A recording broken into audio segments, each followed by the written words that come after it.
I have a question for all of you. You at home? That sounds really like daytime telly, doesn't it? All of you at home. I'm not doing daytime. Phil and Holly. A question. Any idea what the most popular car review on electrifying.com was during 2022? Ooh. And do feel free to join in at this point. You've got about 2 seconds to write your guess. It's got to in be the a comments Tesla, I below. reckon, because they're always popular. Tesla. How many did we go to Tesla comparison? MG4. Not talking about videos, I'm talking about individual reviews. Something to do with the MG4, probably. I'll go with a Tesla. Okay. No. Well, you're kind of a bit right and a bit wrong. How can I be that's the least accurate? Because it was the description? MG5, Oh, was it? followed by the Tesla Model 3, followed by the Kia EV6, followed the Kia by EV6. the Hyundai IONIQ 5. So they are our four most popular cars that Okay. people come and want to find out more about. Interesting, hey? There you go. That was it. That's all I have for you. Did you get it right? Let us know in the comments if you did. Do. Grab a cookie. Okay, well, let's instead of look back, because this is all about looking forward to the wonderful cars of 2023.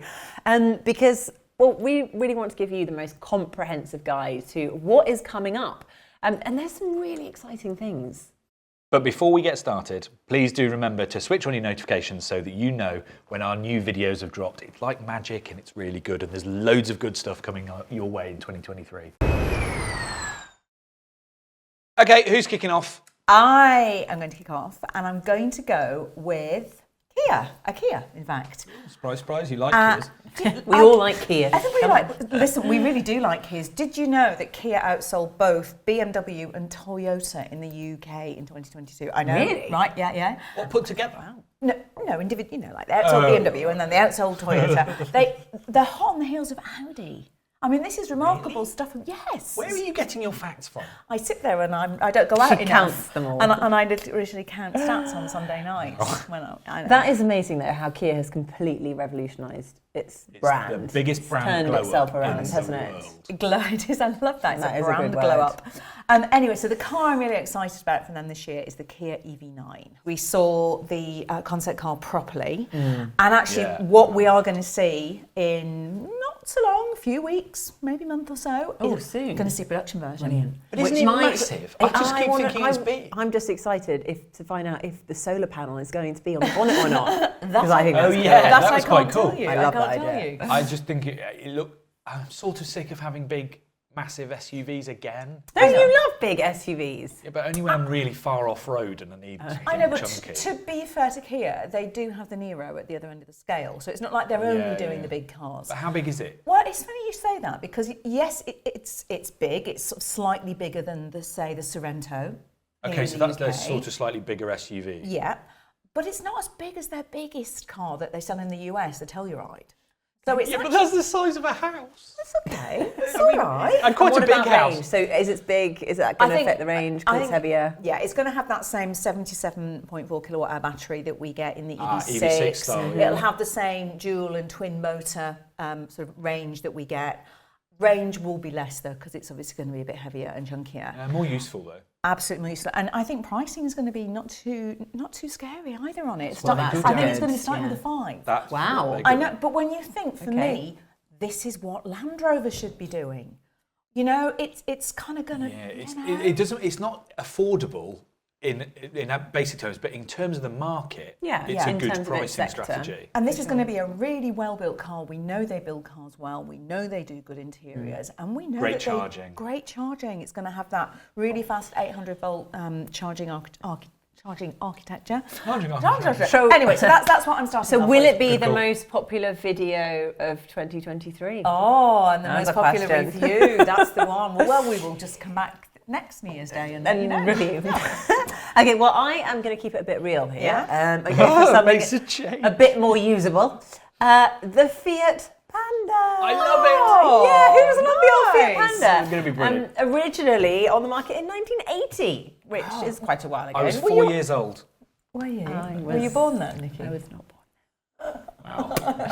Could really So go off right. some people. Like really good. But I really like how they've kind of reworked this design. Actually, I mean, although it is obviously it's It's an old design, but they have reinvented it. Yeah. And they have basically made it into this kind of like mini SUV built for the city. It kind of looks off-road, but it's cool. And it's got some really nice things to it as well. I'm looking at it now. You know the blocky shape though? Yeah. It actually really works in a city car because you can see the edges of it. So when you're parking and stuff, it's not like you get things dropping away from you. It makes it a lot easier to use in a city. With your parking? It really does. Wookie doesn't do parallel parking. I don't do He lives in parallel the country parking. and has a big driveway. I don't need to parallel park. Out of a good parking person? Are they going to do 2 motors and 4-wheel drive like the Panda 4x4? So people from That's- ski resorts can I have do not know. That's one of the best cars in the world is a Panda 4x4. They haven't been that granular yet, I don't think, have they? No. I can tell you what they will be doing though, is this sort of plug and play idea. So instead of having its own inbuilt, digital display, huge screen, you can just plug in your phone and use that. It's a great Which idea. is simple, it brings the cost down. And I hope we all it gets carry- that. I really do, because that was a great thing from the concept where you could just kind of choose and you can what add little want. other bits in. Good But choice. we all carry updated sat-navs with us all times, don't we? We don't need those sat-navs that go out of date really quickly. It drives me insane. Go on, what's your first choice? It's the Lotus Eletre. Yeah. Now, I don't know how to say this. Is it Eletre? Or is it Electra. Or is it Eletre? Eletre? I think it depends where you come from, to be honest. I don't think you can possibly call it Lotus the Eletre. Eletre, like you have some kind of weird French accent. I It's love not the a French thing. accent. There's an interesting thing about this, though. Yeah. It's Lotus's first ever real SUV, first sort of big electric SUV thing. It's got quite a big battery. Even the basic versions have 100 kilowatt hour batteries, Nice. which is not How cheap? I know. Oh, I mean, that so sounds Lotus expensive. lightweight. Yeah. That 100 battery is not 100 lightweight. kilowatt hour. So how's that going to work? Well, this is the big thing. I've heard rumours that they are struggling to keep the weight down. It's got fast? 600 horsepower.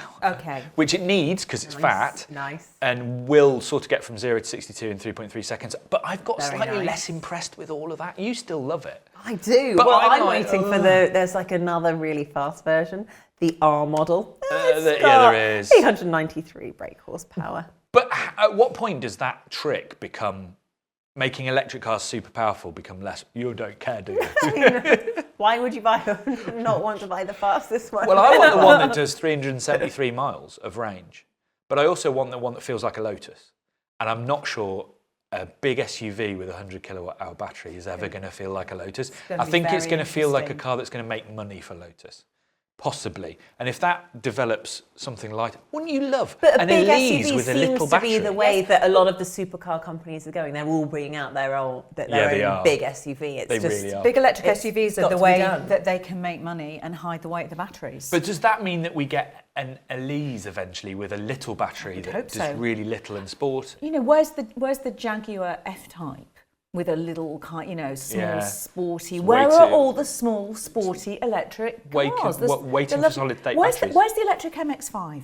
Solid Now state we're batteries. talking. It's solid state batteries. We need to invent the solid state battery that works. If we could just do that here at this kitchen table and invent a battery that's 40% lighter with 40% more energy density, we would clean up. So let's do that. I don't Hold the line. want to off rain we on, go. rain on your parade, but that's not going to happen. So I'm just going to mention another car now. Okay, done then. What's next? Okay, next I'm going to stick with Korean cars. The Hyundai IONIQ 6. Is it pretty or is it the ugliest car in the world? It is pretty. It is Yeah. pretty. Again, let's just put it to the public vote. Who likes the IONIQ 6? It's not ugly. Are you saying it's actually ugly, or I are you think just it's- saying it's I think ugly it's compared really to something? ugly. Manos isn't- Now, there's nothing the wrong boys with in the ugly. room are all going, it's ugly. We both think it's really because- pretty. So nice. All right, and we're moving on. But in case you were wondering about it, pretty or not, it isn't a saloon, is what it is not. It is a saloon! Oh my God! It's got 4 doors and a boot, and it's long and it's low. It's a saloon. No, it's not. You can't just change the names of things. According to Hyundai, it is a streamliner. They lie! No, isn't a streamliner something else? What was that? Well, it's like a Bonneville thing, isn't it? So the streamliner. What were those other things called? A streamliner. The streamliner are those Yeah. classic cars from the 1930s. Yeah, exactly. And they took their design inspiration from aircraft around that not same saloon period as cars. well. Yeah. It's just a saloon car Anyway. with a bendy roof. Anyway, it is very pretty. I drove it very, very briefly when I was you've already testing driven cars it. for World Car of the Year, which it is up for, and it is very, very good. So that thing's got like loads of range because it's efficient, isn't it? So It is. 380 miles. I did, and I really wanted to look at the efficiency on it, but it was unfair to do that because it had been basically thrashed by Driven. loads of journalists, one after the other, driving at a fast mountain road. And do we know the range on that? Do we know range? It was 380 plus. 380 plus. But it's quite a big car. really good. So I thought that was pretty good. Didn't look big in America. Nothing. No, I'm just saying. But bad news if you want one, because the first UK allocation is already sold out. And they sold out in like 2 hours. I know. So we're going to, again... How many were there? 2,500. Good. It's going to be good. It's going to be good. Excited about that one. And they were all like the premium thing or whatever. Well, we'll find out who's right on that one, Wiki. Okay, next, my turn. I am going to go for the new electric Ford Puma. Oh! Yeah. What are your thoughts on that? Because I see it kind of alongside the Puma Mini SUV. It's an unnamed mid-size SUV crossover. So is this the thing that killed the Fiesta? In the kind of move to do electrified stuff. Well, it was all the to Fiesta do with... was going away, wasn't it? They've got rid of it to invest in electric. It makes me sad. But it's about blooming time, isn't it, that they came up with another electric car. I'm going to move on. A bit more executive. This time, instead of arguing about the IONIQ 6 being a saloon, proper saloons, the BMW i5 and also the new Audi A6. Okay, that would be interesting. But A6 e-tron. Oh, yeah, that's a good one. So these are like Heartland, 5-seat, booted, you know, that traditional like bank manager's car. i5 is basically going to be what you think it is, which is an i4 but in a bigger body with a boot. Same drivetrains, same dynamics, and I really like the way the i4 drives. I think it's really good. It is on like a league of its own. Really, really good. And it's also really efficient, which is the thing that kills it for me. It just gets really good. But they can put all of those different sort of drivetrains in the same body. So they can have four-wheel drive, rear-wheel drive. They can have a really, really fast one. They can have a sort of slightly slower or more efficient one. There's some loads and loads of things. More than 300-mile range. So it's going to be one of those cars that it might be a little bit kind of, not a boring choice, but it's a very solid choice all the way through. Great charging, great space. And then on the flip side of that, it's interesting to us because there'll be a new Audi A6. Nice. Same thing, but e-tron. So again, they'll stick in all the different platforms. How efficient do we think that'll be in terms of the... Well, they didn't. Audi seems to have realised that, you know, the original e-tron, the SUV, it was bobbins of efficiency. Exactly. So the A6 has taken all of that kind of criticism, made it really efficient, Good. trying to work it up. Good. But the really interesting thing is they are both doing wagon versions. And that just fills my heart with joy. But can we not call them wagons? Can we call them estates? Well, no. Very American. You are? Well, I was just being cool. Okay. But there's going to be wagons, estates. Sorry, it's okay. going to be estates, and they will have four-wheel drive, two-motor versions of both. Oh, really nice. Okay. I'm really getting excited. really into my ballpark. There's there. so many choices coming next year again. There Lots are. of exciting options. And I'm going to throw another car into the mix that we talked about last year, because it didn't quite make it to our shores, Fisker Ocean. Oh, it's been coming forever. I know it's been coming forever. However, they have officially now started production at Magenstern in Austria, in a carbon neutral factory, of course, because it's going to be apparently the most sustainable car ever built. Yeah. See how all that stacks up when we actually see it. Apparently, we will be driving it at some point this year. Who gets the first ones then? Is it all going to North America? I do not know the answer to that before question. It comes actually. to Europe. Yeah, I don't know where. I don't know how they're splitting the allocations, but they've sold. They've got over 63,000 orders, and I know they had a healthy amount of orders from Europe as well, especially from the UK. Yeah. UK and Germany were its two biggest markets here. That doesn't surprise me. So you me. would think that if it's built in Austria, it makes sense that we would get them quite early on. Yeah, but I would think there's so. no dates on it yet, but I am quite excited about that. That'll be a great, It looks great. test drive. Any car that has, or vehicle that has a dog window gets my vote, basically. Aww, a little window. Just for dogs. Just for Ziggy. Or Wookies. Yes. What? What are your dogs Nothing. Or Wookie. I've only got one. It's called Frankenstein. I didn't know that your dog was called Frankenstein. Yeah, my dog's called Frankenstein. Ziggy's He's also the best Frankenstein. dog in the world. No, it's not. Ziggy's the best dog in the They're world. both equally lovely. So I am going to now talk about two cars, which is quite remarkable that I can't believe they're basically getting a facelift already. Any guesses? Mini. Oh, damn it. Yeah, the Mini Electric. Nailed it. And the VW ID3. The ID3 is Yes, it's all ready for a new version. I remember that being revealed. No, it's been out for 10 years. It was 2019.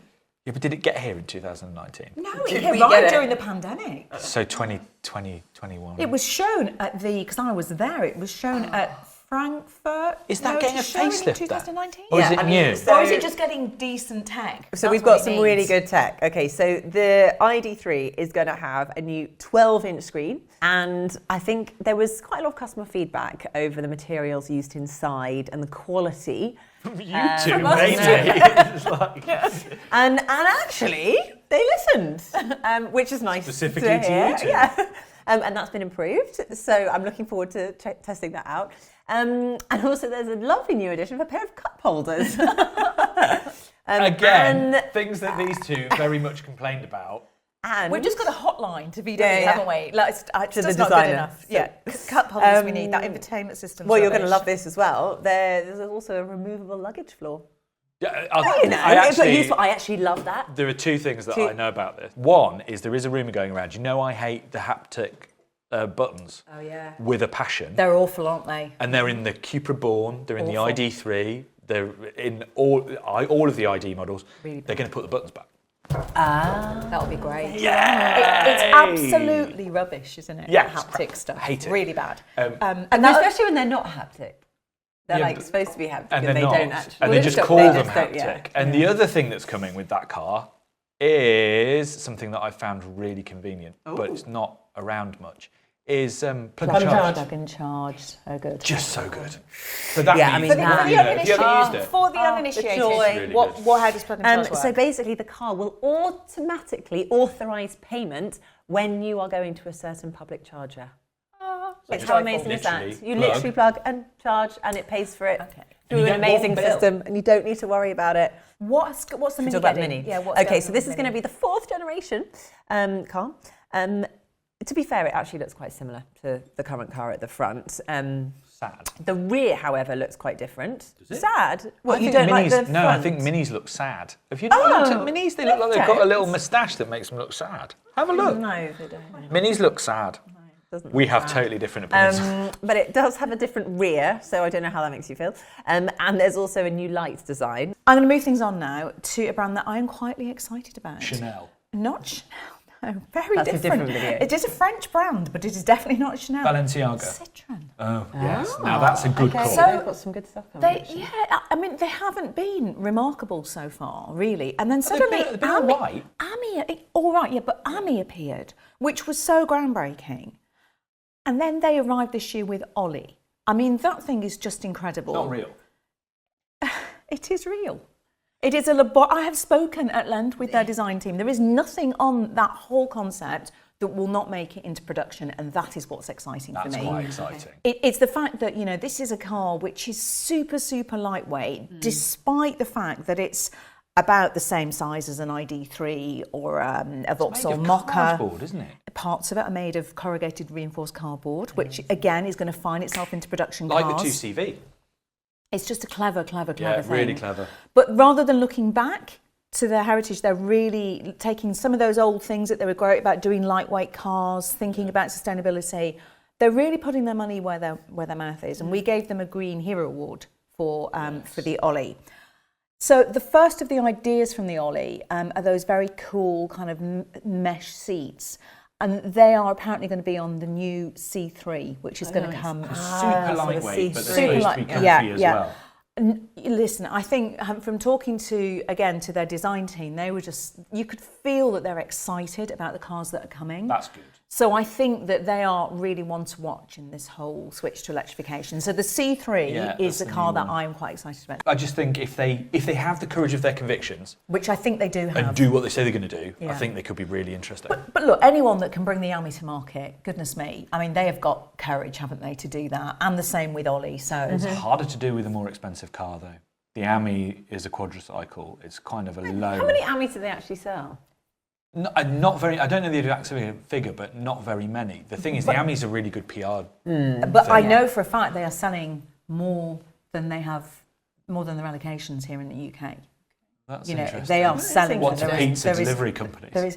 No, it's interesting. I was talking to Citroen about this, and one of the first customers was an older lady, like an elderly lady who just wanted a little run around. Who wanted a bigger car, but she thought it was just far away. Anyway, I'm going to keep it with French companies. What's the final one, I think, because we have been talking for far too long. one of my favourites. I used to have one of these when I was a child. Well, I say child, 18-year-old. No, a Renault 5. Basically, it's a front-wheel drive car, one motor, all very sort of city car-ish. Just feels really quite fresh. Renault's really good at small cars.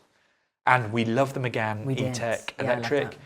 So there's lots of things that make you think it's going to be really fun. There's going to be an Alpine version. So the lower powered one is just a city car with slightly bigger range. The Alpine is going to take the motor and the front wheel drive stuff out of the e-tech electric with 215 horsepower and put it in a little body. So there's going to be like a fast Alpine Renault 5, which I'm like... Very cool. Brilliant. Okay, so have you put your name on the list? I would do. They're going to be quite expensive. And then there'll be like a little SUV Renault 4 as well. Expensive? How expensive? Not hugely expensive. In line with I what? suspect it will be sort of 30 grand. They're saying that it will be around a third less than the Zoe, apparently. They've gone on record. But the Zoes are quite expensive. But still, it at least prices are coming down. Yeah, they because are that's what we were definitely saying. Finally, we need to get some more cars added to our list of cars under 30 grand. Well, there are 3 as we are recording this. Crazy. There are currently 3 that you can buy for under £30,000. The Nissan Leaf. Okay. The Nissan Leaf, the MG4, The Fiat 500. No, the Mini Electric. It's cheaper than the Fiat 500. Cheaper than the Fiat 500 now because the Fiat have got rid of that smaller batteried version. Yes, You of course. did that one. And it's taken a massive leap. It's now 30,600 and something pounds. I did not realise that. Absolutely. So, and then you can get the MG ZS, but you can't actually get one because there's a massive waiting list. So anything that brings more affordable cars is a good thing. I'll tell you what, that's a lot to look forward to. So much to get excited about, isn't there? Yes.